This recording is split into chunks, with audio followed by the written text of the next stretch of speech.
একটি কাটা হাত আর ৯০ সেকেন্ডের রোমাঞ্চ। আপনি কি জানেন আত্মার সাথে এই খেলা আপনার জীবন কেড়ে নিতে পারে?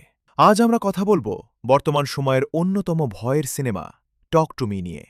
ভিডিওটি শেষ পর্যন্ত দেখুন, কারণ শেষটা আপনাকে চমকে দেবে। সিনেমাটা শুরুতে আমরা একটা বড় পার্টি দেখি, যেখানে কোলে নামের এক ব্যক্তি তার ছোট ভাই ডাকেটকে খুঁজতে আসছে। পার্টির ভিড়ের মধ্যে সে তার ভাইকে কোথাও খুঁজে পায় না। তখন একজন তাকে বলে যে তার ভাই উপরে আছে আর সে অতিরিক্ত নেশা করে নিয়ন্ত্রণ হারিয়েছে। আর কোলে সেখানে গিয়ে দেখে ডাকেট একটা ঘরে নিজেকে তালাবন্দি করে রেখেছে। তাই সে দরজা ভেঙে ভেতরে ঢুকে, আর ভেতরে ঢুকেই দেখে ডাকে জখম অবস্থায় নিজের সঙ্গে কথা বলছে। এরপরে কোলে তাকে বাড়িতে নিয়ে যাওয়ার জন্য বাইরে নিয়ে আসে। তখন সেখানকার সবাই তাদের ভিডিও করতে শুরু করে, কিন্তু তারপর হঠাৎ ডাকেট একটা ছুরি নিয়ে কোলে বুকের ভিতর ঢুকিয়ে দিল এবং শেষে নিজেকেও মেরে ফেলল। এই দৃশ্য দেখে সেখানকার সবাই হতভম্ব হয়ে গেল। এর পরের দৃশ্যে আমরা মিয়া নামের একটা মেয়েকে দেখি। মিয়ার মায়ের মৃত্যুর ২ বছর পূর্ণ হয়েছে। মিয়ার সবথেকে বেশি কাছের মানুষ ছিল তার মা, আর তার মায়ের মৃত্যু তার জীবনে ভীষণ রকমের প্রভাব ফেলেছে। তার বাবার সাথে তার সম্পর্ক তেমন একটা ভালো না। সেই দিনের পরে থেকে মিয়া বেশিরভাগ সময় তার বান্ধবী জেড আর তার ছোট ভাই রিলির সাথে থাকত, আর তারাও মিয়াকে তাদের পরিবারের একজন ভাবে। একদিন রাতে মিয়া ও রাইলি বাড়িতে ফিরছিল, তখন তারা দেখে রাস্তায় একটা আহত ক্যাঙ্গারু মৃত্যু যন্ত্রণায় পড়ে আছে। ক্যাঙ্গারুকে বাঁচানোর সম্ভাবনা নাই, তাই তারা তাকে ফেলে রেখেই চলে যায়। বাড়িতে এসে মিয়া জেডের সাথে কথা বলে, তখন জেড মিয়াকে একটা ভিডিও দেখায়। সেখানে হেলিস নামের একটা মেয়ে পজেস অবস্থা ছিল। এটা একটা খেলা মনে করে তারা। আসলে তাদের গ্রুপে একজন এর কাছে একটা মৃত্যু মানুষের কাটা হাত আছে, যেটাকে মিডিয়াম বা মাধ্যম হিসেবে ব্যবহার করে আত্মাদের সাথে কন্ট্রাক্ট বা যোগাযোগ করা যায়। সেই খেলার নিয়ম হল, প্রথমে মোমবাতি জ্বালাতে হবে, এরপরে সেই কাটা হাতটা ধরে বলতে হবে টক টু মি। তারপরে তার সামনে একটা র্যান্ডম আত্মা আসবে, আর সেই আত্মাকে যদি শরীরে ঢোকার অনুমতি দেওয়া হয়, তাহলে তখন তার শরীরে সেই আত্মা প্রবেশ করবে। কিন্তু ৯০ সেকেন্ডের মধ্যে ভিকটিমের কাছে থেকে সেই কাটা হাত কেড়ে নিতে হবে এবং মোমবাতি নিভিয়ে এই রিচুয়াল বন্ধ করতে হবে। যদি ৯০ সেকেন্ডের বেশি হয়ে যায়, তখন সেই আত্মা সেই ভিকটিমের শরীরে সারা জীবনে এর জন্য থেকে যাবে। মিয়া আর জেড ভাবল এসবই হয়তো নাটক, তাই তারা নিজের চোখে দেখার সিদ্ধান্ত নিল। সেখানে মিয়ার প্রাক্তন প্রেমিক ড্যানিয়েলের সাথেও দেখা হল। কিছুক্ষণ পর হেইলি আর জস সবাইকে একটা খেলার সাথে পরিচয় করিয়ে দিল, যার নাম টক টু মি। সেখানে মিয়া সাহস করে নিজেই খেলার জন্য রাজি হয়ে যায়। হেইলি আগেভাগেই সাবধান করে দিল যে ৯০ সেকেন্ডের বেশি কিন্তু হাত ধরে রাখা যাবে না। এরপরে মিয়া হাতটা ধরল, মোমবাতি জ্বলছে। সে বলল, আমার সাথে কথা বলো। অমনি সে ভয়ঙ্কর কিছু একটা দেখতে পেল। প্রথমে একজন বৃদ্ধের আত্মা মিয়াকে ভয় দেখালেও সে খেলা থামাল না। হেইলির কথায় মিয়া যখনই বলল, তোমাকে আমর ভিতরে ঢুকতে দিলাম, সাথে সাথে এক অশুভ আত্মা তার উপর ভর করল। সে পাগলের মতো আচরণ শুরু করল। সবাই সেই দৃশ্য ভিডিও করতে শুরু করল। সবাই সেগুলোকে মজা হিসেবে নিলেও রাইলি ভীষণ ভয় পেয়ে যায়। আর তখন হঠাৎ মিয়া রিলের দিকে আঙুল উঁচিয়ে ধমক দিয়ে বলল, ওরা তোমাকে খুব পছন্দ করে।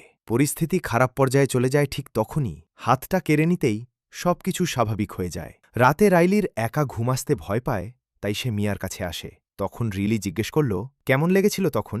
মিয়া হাসতে হাসতে বলল, অসাধারণ। তখন মিয়া বলে যে সে তার মায়ের মৃত্যুটা কোনোভাবেই মানতে পারে নাই। তার মা অনেকগুলা ঘুমের ওষুধ খেয়ে আত্মহত্যা করেছিল, আর সেদিন তার বাবা বাইরে ছিল। মূলত এই কারণেই সে তার বাবাকে ঘৃণা করে। রাতে ঘুমানোর সময় দেখা যায় একটা কালো হাত রাইলির মাথার উপরে রক্তে। পরের দিন জেড হেলিকে বলে আবারও সে এই রিচুয়াল করতে।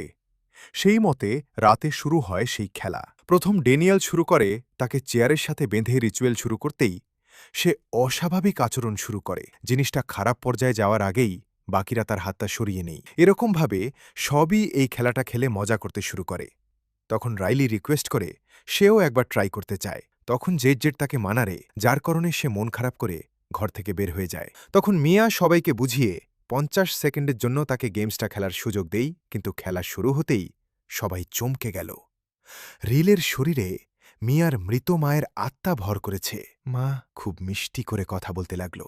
মিয়া তার মায়ের গলা শুনে আবেগপ্রবণ হয়ে পড়ল। অন্যরা ৫০ সেকেন্ড পর থামতে বললেও মিয়া আরও সময় চাইল। আর ঠিক তখনই সব ওলটপালট হয়ে গেল। রিলের ভেতরে থাকা আত্মাটা হঠাৎ হিংস্র হয়ে উঠল আর তার মাথা ক্যাবিনেটে আছড়াতে শুরু করল। অনেক চেষ্টার পর রিলেকে ছাড়ানো গেল ঠিকই, কিন্তু ততক্ষণে সে রক্তাক্ত হয়ে গেছে। তাকে দ্রুত হাসপাতালে নেওয়া হলো, কিন্তু তার অবস্থা এতটাই খারাপ হয়ে গেছে যে সে বাঁচবে কিনা তাও ঠিকমতো বলা যাইতেছে না। এরই মধ্যে মিয়া সবার চোখ ফাঁকি দিয়া হাতটা তার বাড়িতে নিয়ে আসে। মিয়া নিজেকে খুব অপরাধী ভাবতে লাগল। জেডের মা সু হাসপাতালে মিয়াকে দেখে খুব রেগে গেলেন এবং তাকে সেখান থেকে তাড়িয়ে দিলেন। বাড়ি ফেরার পথে মিয়া হঠাৎ জানালার কাছে তার মায়ের প্রতিবিম্ব দেখতে পেল। সে তার মায়ের গলা শুনতে পাচ্ছিল। মা যেন টয়লেট থেকে তাকে ডাকছে। মিয়া ভাবতে লাগল তার মা হয়তো রিলের মাধ্যমে যোগাযোগ করতে চাইছেন, কিন্তু টয়লেট দরজা ভেঙে দেখে ভেতরে কেউ নেই। ওই রাতে ড্যানিয়েল তাকে বাড়ির পৌঁছে দিলে মিয়ার রিকোয়েস্ট সে ওই রাতটা তার বাড়িতে কাটিয়ে দেই। কিন্তু তখনও মিয়া তার মায়ের পুরনো ভিডিও দেখছে আর ভাবতাছে তার মা কেন দেখা দিল। হয়তো তার মা তাকে কিছু বলতে চায়। মাঝরাতে ঘুম ভেঙে গেলে সে দেখে একটা আত্মা তার দিকে এগিয়ে আসছে। মিয়া ভয়ে সরে গেলে সেই আত্মা ড্যানিয়েলের পা চুষতে শুরু করে। মিয়া অনেক চেষ্টা করে তাকে জাগাতেই ড্যানিয়েল দেখে মিয়া তার পা চুষছে। ড্যানিয়েলের চিৎকারে মিয়া হুঁশ ফিরে পায়, কিন্তু সে বুঝতে পারছে না কোনটা বাস্তব আর কোনটা স্বপ্ন। আর ড্যানিয়েল ভয়ে সেখান থেকে চলে যায়। মিয়া নিজেকে শান্ত করে। মিয়া একা একা সেই হাতটা দিয়ে আবার তার মায়ের সাথে কথা বলার চেষ্টা করলে রিয়া অর্থাৎ তার মা এবার হাজির হল। মিয়া কেঁদে কেঁদে জিজ্ঞেস করল, মা, তুমি কি আসলেই সুইসাইড করেছিলে?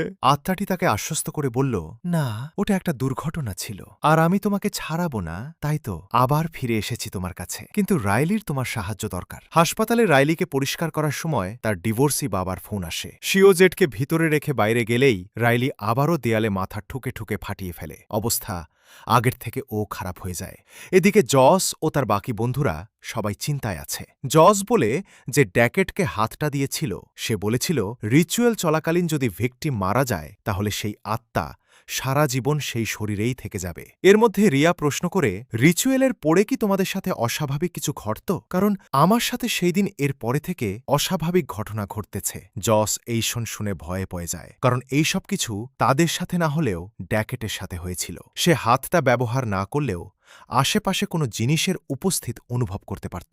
এরপরে একদিন পার্টিতে সে তার ভাইয়ের উপর আক্রমণ করেছিল এবং সে নিজেও শেষ করে দিয়েছিল, যেটা আমার মুভির শুরুতে দেখতে পেয়েছিলাম। এজন্য সবাই সিদ্ধান্ত নেই যে তারা কোলের সাথে দেখা করবে। কোলের সাথে দেখা করতেই কোল বলে যতদিন সেই আত্মা কারো শরীরে থাকবে ততদিনে সেই আস্তে আস্তে মৃত্যুর দিকে এগিয়ে যাবে। এই সব শুনে বাকি সবাই মিয়াকেই দুষতে থাকে, কারণ সেদিন মিয়াই তাকে ওই হাতটা ধরার জন্য বলেছিল। এই সব শুনে মিয়া একটা প্রশ্ন করে যে সেদিন কি আমরা মোমবাতি নিভিয়েছিলাম? তখন সবার মনে পড়ে সেদিন মোমবাতি নিভিনোর কথা কারো মনে ছিল না। তাই কোনো উপায় না থাকায় মিয়া জেডেকে পুনরায় রাইলির সাথে রিচুয়াল করার জন্য মানিয়ে ফেলে। যদি এইবার মোমবাতি নিভিয়ে কোনো কাজ হয়, সেই মতে তারা সবার অনুপস্থিতে আবার রিচুয়াল করা শুরু করে, কিন্তু রিচুয়াল করেও কোনো লাভ হয় না। অবশেষে মিয়ার মাথায় একটা বুদ্ধি আসে। সে বলে, যদি রাইলির শরীরে অন্য আত্মা ঢুকে থাকে তাহলে রাইলির আত্মা অন্য কোনো জগতে এখনো আটকে আছে। তাই মিয়া হাতটা ধরে বলল, রাইলি, টক টু মি। আর ঠিক তখনই দেখে তার সামনে একটা বাচ্চা মেয়ে বসে আছে। তার কাছে জিজ্ঞেস করল, তুমি কি জানো রাইলির আত্মা কোথায় আছে? তখন মেয়েটি বলল, আমার সাথে আসো। তখনই মিয়া একটা ভয়ঙ্কর দৃশ্য দেখে। নরকের তলে কোনো জায়গায় অনেক আত্মা রাইলিকে আটকে রেখেছে, আর সেখানকার একটা আত্মা রাইলির শরীরে ঢুকে তাকে আস্তে আস্তে শেষ করে দিতেছে। তারা মিয়াকে শান্ত করলে মিয়া বাড়িতে ফিরে যায়। তখন বাড়িতে রিয়ার বাবা ম্যাক্স মিয়াকে একটা তার মায়ের লেখা চিঠির কথা বলে, যেটা সে এতদিন লুকিয়ে রেখেছিল। এইভাবে যে রিয়া এটা জানলে কম কষ্ট পাবে। চিঠির লেখা অনুযায়ী রিয়া ইচ্ছে করে নিজেকে শেষ করে, কারণ তার মধ্যে বাঁচার কোনো ইচ্ছে শেষ হয়ে গেছিল। মানে একটা মানসিক রোগ, যেটা মাঝে মধ্যে আমাদের সাথেও হয়। সে অনেক দিন এই ব্যাপারটা লুকিয়ে রেখেছিল, কিন্তু শেষ রক্ষার হয় না। কিন্তু রিয়া এখনও ক্রমাগত তার মায়ের আত্মা দেখতেছে, আর সে বলতেছে, ওটা তোমার বাবা নয়, তার সব কথা মিথ্যা, শেষে তোমাকে মেরে ফেলবে। তখনই ম্যাক্স ভিতরে ঢুকে মিয়া দেখে সে একটা ভয়ঙ্কর রূপ ধারণ করতেছে, এবং সে মিয়ার উপরে ঝাঁপিয়ে পড়ে, এবং মিয়া জীবন বাঁচানোর জন্য ম্যাক্সের গলায় কাজ ঢুকিয়ে দিয়েছে। কিন্তু সে দেখে এটা একটা ভ্রম। সকাল হলে সে জেডকে মিথ্যা ফোন দিয়ে বাড়িতে আসতে বলে, কারণ সে দেখাতে চায় রাইলি এখন কি অবস্থায় আছে। জেড বাড়িতে এসে দেখে মিয়ার বাবা মৃত্যু মৃত্যুশয্যায় পড়ে আছে। আর মিয়া হাসপাতালে এসে দেখে রাইলির জায়গায় বেডে শোয়ে আছে তার শরীর দখল করা সেই আত্মা। ততক্ষণে জেড তার মাকে ফোন দিয়ে মিয়ার কথা জানালে ভিতরে এসে দেখে সেখানে রাইলি নেই। মিয়া তাকে নিয়ে পালিয়ে গেছে। জেড ঠিক সময় পৌঁছে তাদের দেখে ফেলে। মিয়া তাকে নিয়ে মেইন রোডে চলে যায়। সে এখন আর বুঝতে পারতাছে না কোনটা বাস্তব আর কোনটা স্বপ্ন। তার উপর রিয়ার আত্মা তাকে বারবার রাইলিকে মেরে ফেলার কথা বলতাছে। তার মধ্যেই ঘটে গেলে একটা দুর্ঘটনা। একটা গাড়ি এসে সোজা ধাক্কা মারল, কিন্তু অ্যাক্সিডেন্টে রাইলির নয়, হয়েছে মিয়ার। হঠাৎ করে মারা যাওয়ার কারণে সে বুঝতে পারছে না সে জীবিত নাকি মৃত। মিয়া হাসপাতালে আসে, দেখে চারদিকে অন্ধকার হয়ে যাচ্ছে। তার মধ্যে দেখে টেবিলের উপর একটা মোমবাতি, সেখানে কেউ হাত বাড়িয়ে দিচ্ছে। মিয়া হাতটা টোটা ধরতেই দেখে সে কয়েকজন অচেনা মানুষের সামনে বসে আছে, আর সে তাকে বলে, আই লেট ইউ ইন। মানে মিয়া সেই অ্যাক্সিডেন্টে মারা গেছে, এবং অন্য কোনো ইউনিভার্সে সেখানকার মানুষ এই হাত ব্যবহার করে তাদের মতো আত্মাকে ডাকছে। কিন্তু এবার আসছে মিয়া, আর এখানে মুভি শেষ হয়ে যায়। মূলত মিয়ার মায়ের আত্মা কখনো ফিরে আসেনি। মিয়া তার মাকে নিয়ে এতটাই চিন্তা করেছিল যে অন্য একটা আত্মা মিয়ার মায়ের রূপে এসে তার উপরে ভর করে তাকে দিয়ে এই সবকিছু করিয়েছে। তাই আমাদের উচিত কেউ যদি আমাদের ছেড়ে চলে যায় তবে তার স্মৃতি বয়ে না বেরিয়ে সামনে অগ্রসর হওয়া। ভিডিওটা কেমন লাগলো? ভালো লাগলে একটা লাইক করবেন, চ্যানেলটা সাবস্ক্রাইব করে পাশেই থাকবেন। ধন্যবাদ।